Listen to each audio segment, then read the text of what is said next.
Olá, tá tudo bem contigo ou sua família? Eu espero que sim, dentro do possível. Tá tudo bem conosco, graças e paz no Senhor Jesus Cristo. Sou o pastor Luiz Fernando e vamos estar meditando a palavra de Deus.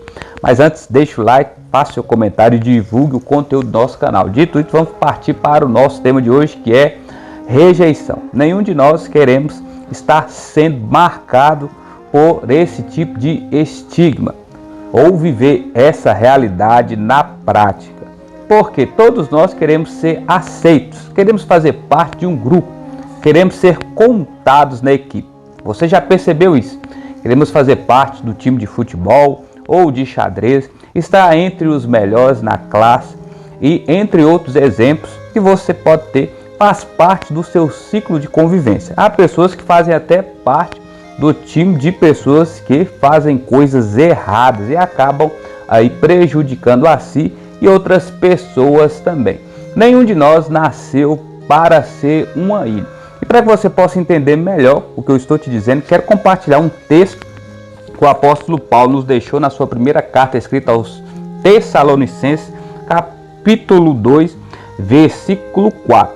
As escrituras expõem o seguinte: pelo contrário, visto que fomos aprovados por Deus a ponto de nos confiar Ele, o Evangelho, assim falamos, não para agradarmos aos homens, mas sim a Deus que prova o nosso coração. O que está acontecendo? O apóstolo Paulo, ele estava em missão e com tudo que ele estava enfrentando, açoites, afrontas, inclusive perseguições em alto nível, ele queria deixar isso bem claro para todos aqueles que estavam sendo alcançados pelo Evangelho que o próprio Cristo Jesus havia lhe confiado, dizendo o seguinte: até aqui Deus tem aprovado o nosso serviço, ou seja, o nosso trabalho.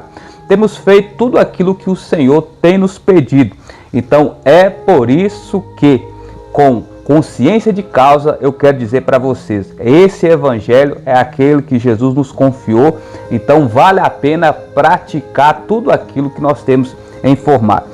E é interessante que dentro desse contraste, o nome Paulo significa Saul, que é referente ao primeiro monarca que assumiu o trono, depois de toda aquela história que você sabe, quando Samuel vem e unge o primeiro rei. E diferente do apóstolo Paulo, que era destemido, partia para frente, estava realizando a obra de Deus, difundindo o Evangelho, alcançando pessoas, implantando igrejas, sofrendo por causa de tudo aquilo que era contrário à palavra de Deus, a tal ponto de ele dizer que imitava Jesus e trazia as marcas de Cristo, ou seja, através dos açoites, por causa desse amor que ele tinha pela causa. Saul, ele era alguém que começou bem, mas a questão não é começar, é como termina.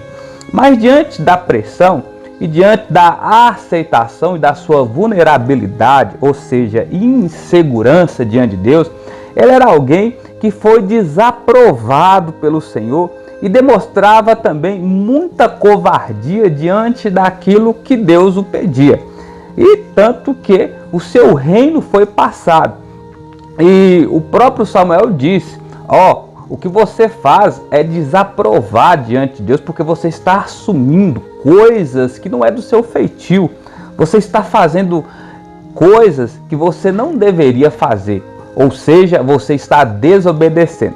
E é interessante que no Antigo Testamento nós temos a seguinte frase ou versículo, podemos assim dizer, que Deus ele não queria sacrifícios, mas sim obediência. Como assim? A nossa obediência está ligada aos sacrifícios que fazemos, não ao contrário, ou seja, levar a cruz, abandonar os nossos pecados, servir ao Senhor e fazer aquilo que Ele manda na íntegra. Não são boas intenções que nos coloca no céu, não são as nossas boas ações que nos leva a ser aceitos diante de Deus, mas sim em permanecer na sua palavra e as suas ordens. E isso é interessante porque Paulo está dizendo, até aqui o Senhor tem aprovado o que eu tenho feito. O que ele quer dizer? Não é questão de ser salvo ou não, mas tudo que Deus está me mandando fazer, eu tenho cumprido à risca. Então é por isso que eu sou obreiro, servo, aprovado diante dele. Isso nos leva a pensar, como que nós temos encarado aquilo que Deus tem nos mandado? Como tem sido aí o nosso modelo de obediência. O que nós temos feito? Será que Deus tem aprovado as minhas e as suas ações? Será que aquilo que eu tenho feito tem agradado ao Senhor ou a mim?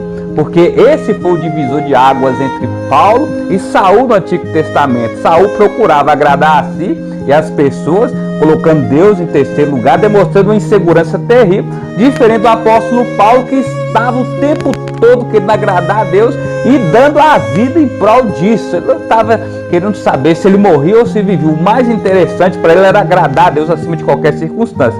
Se esse não é o seu caso, peça perdão pelos seus pecados, coloca diante de Deus a sua vida, confie em Jesus Cristo, se torne um filho amado, retire toda essa insegurança e medo através da cruz, e a partir daí, mediante aquilo que Jesus fez por você, por mim, nascer de novo, tendo perdão dos seus pecados, aí vamos agradar a Deus, ou seja, transformar tudo que está ao nosso redor, sendo pessoas inconformadas como o apóstolo Paulo foi, levando esse evangelho transformador, porque ele vivia como tal. Está aqui o nosso devocional de hoje. Deus te abençoe. Eu vou ficando por aqui. Falou, fui, tchau.